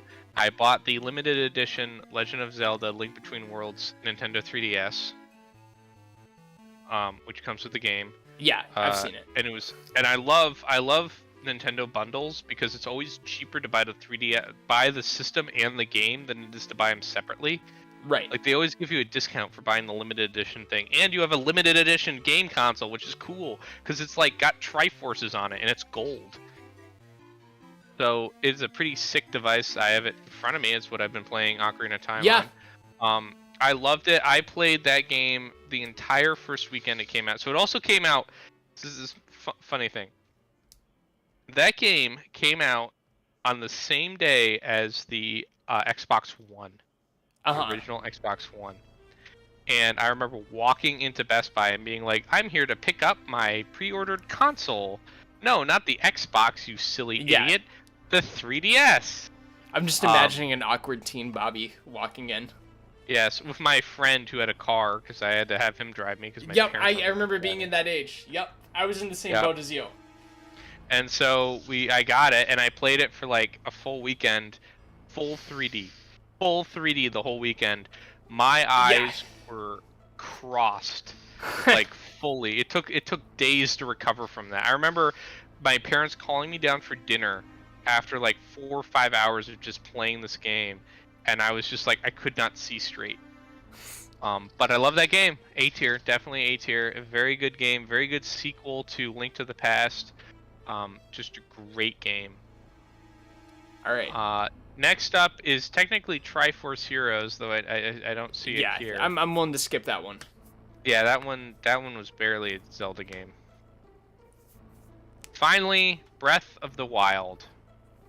That is my second pick for S tier. I'm willing to put it up there. I had a little bit of hate towards it at first, if I'm being honest, because it dispatched the item system, which I've always been a big fan of. Speaking of which, it significantly reduced the amount of dungeons. But you have generalized the them. shrines. Right. Well, the shrines are still. I like, and you'll see it as you get into Ocarina of Time. That's part of what makes Ocarina of Time, Majora's Mask so good is like the thematics of the dungeons. there's an aesthetic, there's a feel, and they do a really good job at creating the atmosphere around it. Breath of the Wild, unfortunately, just kind of turned it all into like this, you know, like ancient alien technology sort of thing, and I wasn't a fan of that, and I hope they change that in the sequel. But everything else about the game is so good that I feel like you have to give it credit. I see. Here's the thing about Breath of the Wild. You know, I also grew up with Zelda. I love Zelda dungeons. I love the order of them. I love the, you know, the kind of the procedures you go through. That's another thing I love about Phantom Hourglass. You go through the same dungeon multiple times. You go to different levels. I didn't like that. I know the one you're talking about. I was not a big fan of that. Yeah, the Dungeon of Time. I thought it was cool because it's like, and then you also have a countdown. You only have 8 minutes to do it. That's why I didn't like it. I loved that. It was like, it really puts you on, and then you're like, shit, I gotta go back to reset the clock. But for Breath of the Wild, I just loved how different it was. It was not, they said, they took Zelda, which has basically been the same game since 1986. They took that game and they completely changed it. And they said, you know what? Instead of, you know, you just go through the same dungeons over and over again, they completely rebuilt it to kind of a more modern RPG, to more modern ways of playing. And I just love it. I've not beaten the game, but I do love playing it. It feels like it makes it, in terms of Nintendo games, it feels like a truly adult Nintendo game. Yeah, like I've seen it been said before, and I think this is a good way of putting it, is that the series kind of came into its own. It's matured. It's gone through the cycle of growth where, you know, maybe it was valedictorian as a kid. It was like, you know, gifted and talented, whatever. And it had all these successes, and then now it's kind of hitting a mature point. And I would agree with that. I think it's a great game. I enjoy the shrines. I really love the puzzles and the kind of the ingenuity in the open environment. Did it win Game of the Year? Oh, I don't know if Zelda ever loses Game of the Year. Let's see.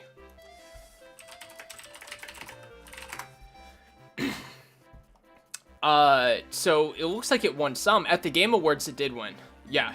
Okay, Game of the Year in okay, that's what I thought, in 2017. But all right, we got our boy back. We made it through the rankings. And if you're watching the clip of this, let us know what you think. What's the most offensive? Which is the most offensive pick here? What do you agree with? Do you disagree on any specific takes? Here's what I think. Let us know. Here's what I think people are gonna find most offensive. They're gonna say that Phantom Hourglass shouldn't be A tier. Well, yeah. They're gonna say that even Spirit Track should be D tier. I'm willing to move that one down. Well, no, I think it's still C tier. I still enjoyed it. Okay. But I think they're gonna say Phantom Hourglass shouldn't be A tier. I think they're gonna say that I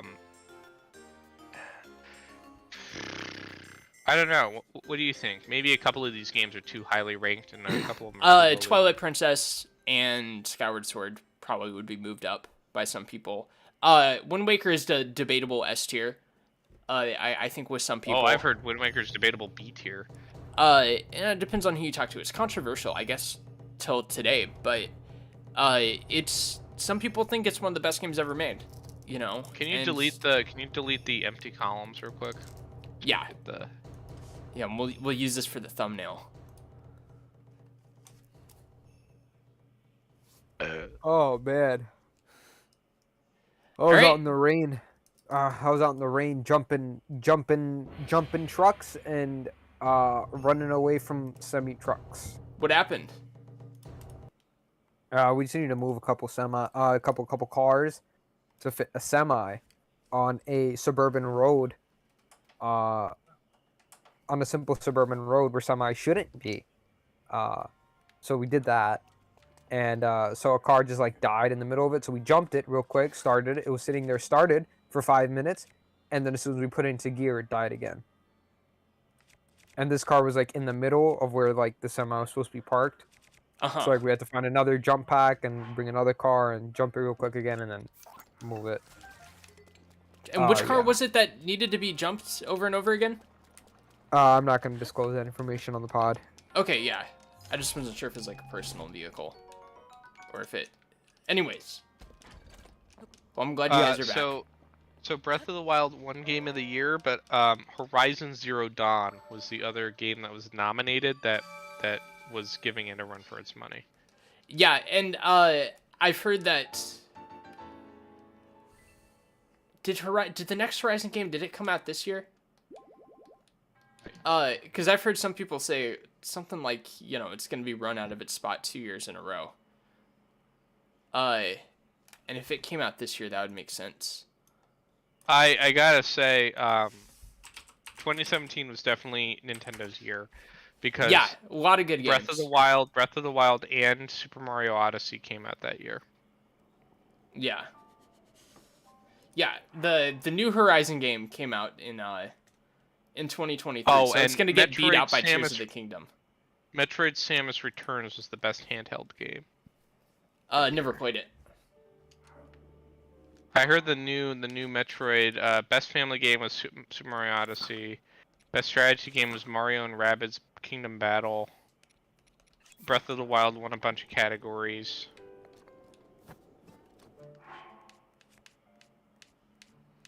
Yeah. So listen, I want you guys to talk amongst yourselves for a second.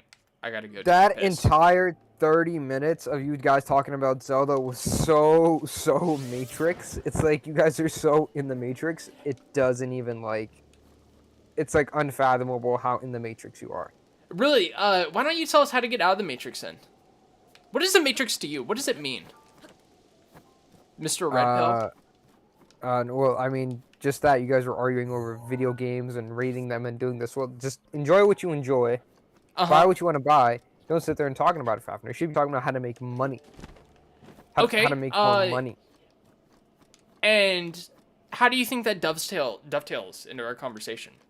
We're just Zelda fans. Why should I care about making money if I'm not going to spend it on my favorite Zelda video game? Well, the video games are dumb. That's the red pill part of it. You should spend it. You should be spending money on gyms, on luxury cars. Why? Guns. Well, listen here, buddy. I have guns right here. I have weights next to my desk. And every day, while I'm playing my favorite Zelda game, I exercise. I run in place 5 minutes, okay? I make sure I hit the back of my foot against my ass, so that way it gets maximum range. As soon as it gets warm enough, I'm going to be riding my bike again. My leg muscles are insane. Alright, you can't really tell from here, but if you saw my quads, you'd be like, whoa, that shouldn't fit on that guy's body. I got my dumbbells. I get up for a couple minutes. I hit them. I have lunch. I have lunch, and I make a smoothie with all the most nutritious things in there. I got my fruits. I got my spinach. I got my yogurt. I got my almond milk because I am a soy boy. And I got my protein powder. And you know what? And then I get my pistachios. I eat it with pistachios. And I get muscle gain like no one else, while enjoying my Zelda games. So, I think I like it in the Matrix. What else you got?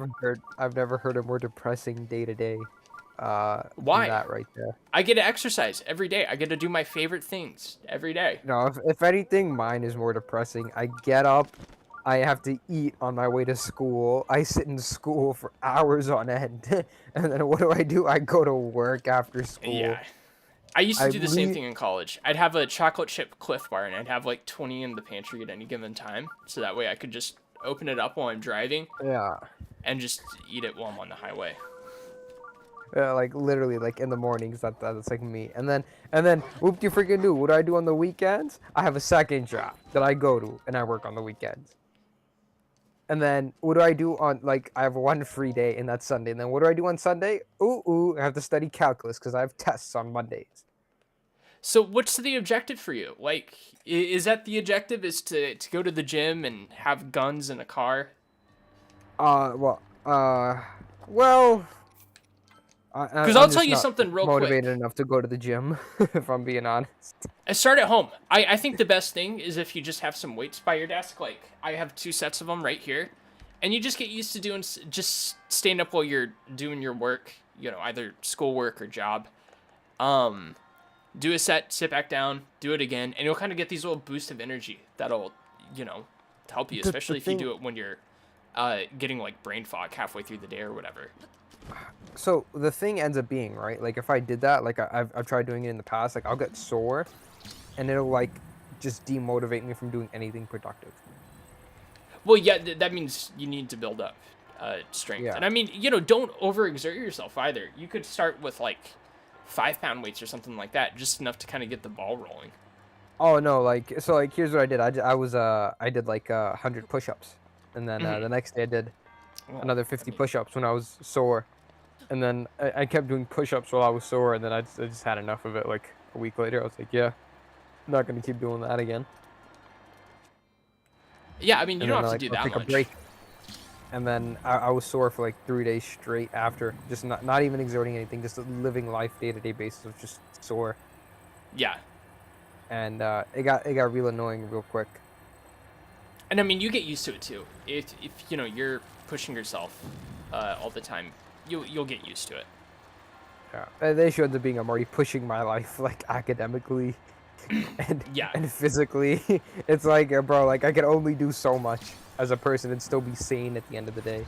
Yeah, no, I was the same way in college. I always felt like it was like overstimulated in every direction, and you could never really just kind of calm down and have a moment to yourself.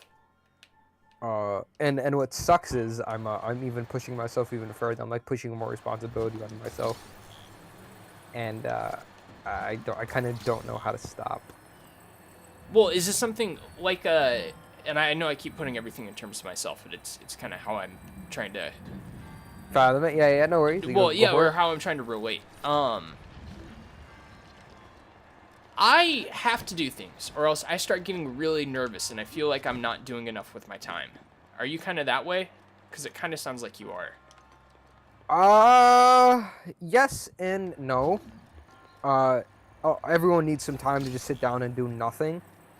But when you sit down and do nothing for too long, that's when you feel like, oh, okay, I've done nothing while someone's done something, and it's like, wow, I could be doing something and actually further my life or my bank or my this or my that, and I just sit there and I did nothing.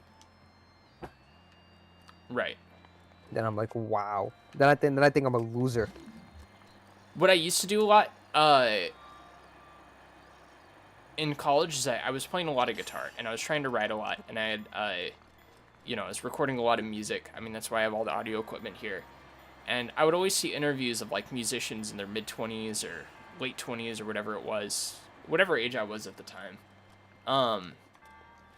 And it would be the Beatles or Nirvana or something. You see these people, it could be anyone really, but you see these people at the top of the world, at the height of their game, and they're 23, they're 25, they're 27.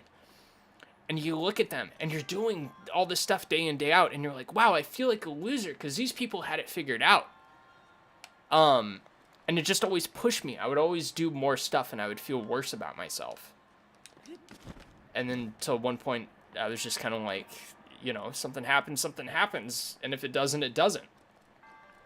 Oh well, I guess the main difference is I don't feel like a loser when the people have it figured out, because I know for a fact they don't have it figured out.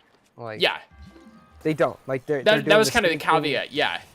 They're doing the same thing everyone else is doing. They're just getting more responsibility piled on them, and they're just kind of doing the best they can to focus on and live life. And that's kind of what you have to do to become successful, realistically. You can't just do nothing and call yourself yada yada. You just gotta have a good balance at the end of the day. Yeah. As cringy as it seems, you gotta work hard and you gotta play hard. Are we getting a Nike sponsorship? Well, no. Well, because a good friend once told me, as cringy and corporal pilled it sounds, just like use Jira for your day-to-day You're a stuff. dumbass. What do you mean? Pronounced Jira. What is that? Just use Jira. And it really resonated with my chakra. Or that's something that some liberal would say. It resonated with my chakra. I don't even know what that means. The Jira? Yeah. I'll let Bobby explain Jira. It's definitely a better Jira. Thing. Yeah, I don't care how it's pronounced. Okay, this is America. I'll say what I want. Jira is a task tracking, a project management software developed by Atlassian for use in the agile mindset and the agile methodology. Yeah. Okay. And I've been using it to track my life goals. Yeah, and as cringy and corporal pilled it may seem, I mean, corporations run the most efficient operations. And if you want to run an efficient life, use Jira. Now we're just doing sponsorships for everyone. Jira. Free sponsorships. We're not even getting paid. Yeah, if anyone's watching this, yeah, we really recommend Jira, a free service. God damn for it. people. Jesus Christ. Just You're doing use it on Jira. purpose, you piece of shit. I thought it was Jira from the beginning, so I'm not going to change the way. I'm not going to call it Jira now. Jira. It's always been Jira. Well, It's that always keeps been- it from being like an actual sponsorship too, because we're not technically not promoting the right program, at least with the right name. Do you also call gyros heroes like the Greek? No, I call it a gyro. Well, you're just an uncultured swine. Certified New Long Island take. Well, yeah, well, I live in the city of Buffalo, New York. I'm an idiot. It's basically I'm an idiot. Go! Real Dendy moment right there. Can't with you guys. You guys. No, you guys so didn't see mean. it. That's going on YouTube. That's a clip. That was pretty fucking fire, if I may say What, so that- myself. I did some cool tricks. Calling me uncultured swine. All right, bozo. I'm not saying anything. I'm just saying I just hit a cool trick. You're and, doing a good job on your Zelda game. I am. Yeah. Are you ready for Tears of the Kingdom? Dude, that's what gets me through the week. I'm not even kidding. Thinking about like Tears of the Kingdom and coming out in less than 2 months. I cry every time I beat Ocarina of Time. And I'm gonna How many tear up times on have here you just beat talking Ocarina of about it. Time? I'm a big Zelda boy. I'm really You're excited. such a soy boy. Such a soy You're boy. the most soy Wojak. He drinks I'm- almond milk. But I don't it even know helps if I me can get have big time and to strong. be- There's He protein drinks in there. Why wouldn't almond you milk. want almond milk? Don't drink almond milk. Just drink regular milk. Why? What nutritional value does milk give me? Well, it Gives you comes good bones. good Yeah, calcium. but almond milk has that plus protein and all the other good stuff that nuts have. Big bones. Nah, almond milk is for soy boy Wojak.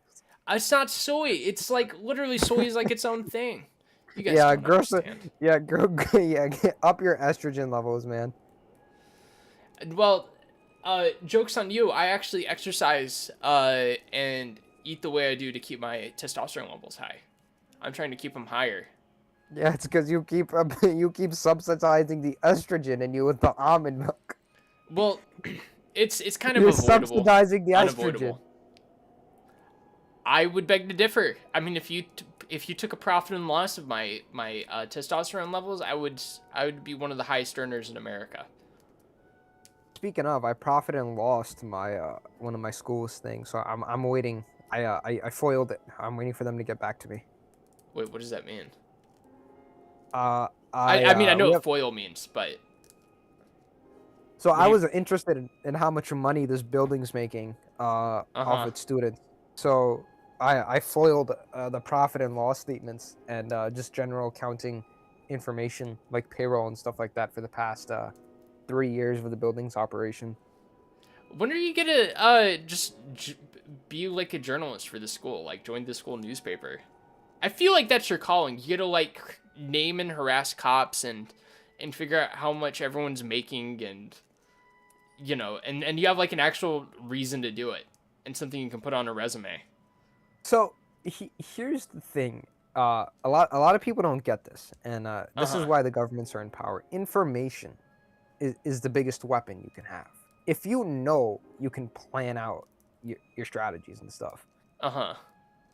But that's a really good idea. I have a friend who actually is big in the school newspaper, and I will furnish that information over to him now. Thank you very much. You're welcome. Listen, 'cause guys. recently Yeah. the front page of my school's newspaper was like, the guys that's the head of the student union should step down because he's incompetent and he's collecting a big paycheck for doing nothing. I wanna That say seems something. right up your alley. So now it just seems like I should just take that information, if they even furnish it to me, first of all. Yeah. But they should, because it's a publicly owned building. I'll take that information and I'll Well, I'm furnish surprised it it's over not to, freely available as is. Like it's published online somewhere. Yeah, I don't know why. Well, because the building's in a weird spot technically, because it's managed by X company, but it's owned by X university. Oh. So, I mean, it's in a weird spot. But the numbers are all furnished to both people. They have to be, because, you know. So, because it is owned by X, they should have the numbers available. And since I did request it, they should give it to me. Right. But yeah, once I get there, yeah, I'm gonna, yeah. Well, you're gonna have to break it down in a YouTube video. We'll post it on the channel. You can out them. We'll make our own Project Veritas. It'll be a big operation. I thought it was pronounced Project Veritas. Veritas. Yeah. What's up, man? It's Project Veritas. Hey, homie, what are you doing at the Planned Parenthood? Oh, that Pfizer man, he's so gay, man. Ay, caramba. Man, he's so gay. Regardless. Alright, I think this is a hate crime right now. All right, but I mean, but going back to the me just planning more shit on, I'm actually am running for the student government at my school. So that's one of the things that I'm just like, they keep sending emails about, oh, the election's coming up. You want to nominate yourself? And I'm like, cool, I'll nominate myself. Yeah, and so you got in it?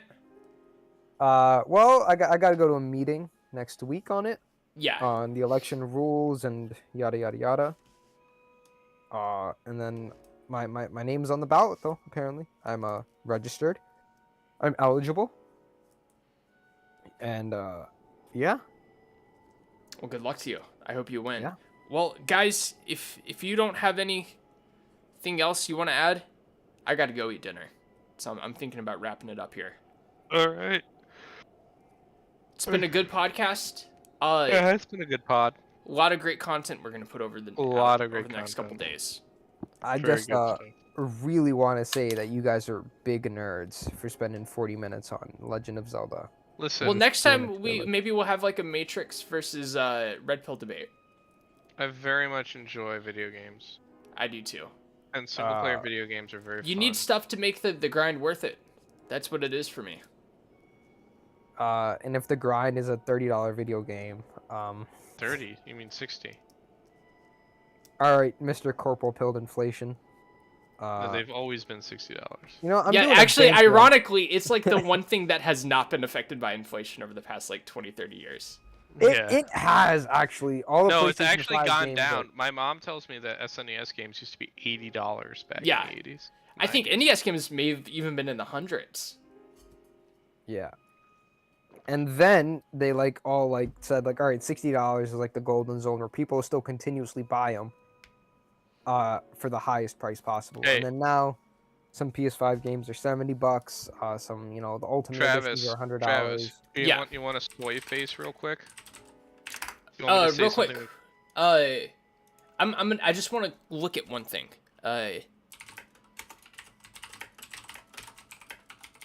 So I guess not. I guess never. No, mind. hold on. So SNES games were about $50 on average in 1992. All right. My mom says that she paid $80 for them, so suck my cock. Well, taxed. So we're just gonna put 50. All right. So whatever. About, we'll put 80. We need to end on the Ron DeSantis video. Assuming that's how we should end the pod. Assuming she did pay $80 in 1992 for an SNES game, that's $170 today. I mean, shit. Wow. You're making money off video games if you're buying them now. They've gone down. So what do you want to end it on? We watched it. I wanted to make something that's gonna make you soy face. Okay. You ready for this? You know the game Chrono Trigger? Yeah. Oh, you showed it to me. But have I told you that I have at my parents' house? We have I can't say mint condition, but it's a very good condition copy of Chrono Trigger in the packaging with all of the original packaging materials. Yeah, no, I mean you've sent it to me before as a photo or a video, I think even. Still functioning. It's like $800. I was gonna say you should look up how much it is. That's pretty cool. So sell it. Well, it's only gonna go up over time, I would think. And I Yeah. mean, there's no reason to sell it if you don't need the money. It's also not mine, it's my mom's, so. Yeah. So sell It's it gonna be and your buy inheritance. Lockheed Martin stock. Oh my goodness. All right. Ladies and gentlemen, thank you for tuning in to the Yolo Braintrust podcast. As always, I have had two of the coolest dudes in the world. One is a fellow blue-pilled boy, Bobby. Everyone say thank you to Bobby. We love the blue pill. And the other one, he's a real red pill man. That's right. Yeah. His name is Shaw. Thank you. Everyone say thank you to Shaw. I surprisingly had fun with you, soy boy, Jacks. I always enjoy it with you guys. Keep drinking the soy. Keep growing. Keep getting more estrogen. Next week, keep growing man boobs. everything's gonna be way bigger. You're gonna see me grow bigger week by week, and it's all because of the soy. All right, everyone. Have a great night.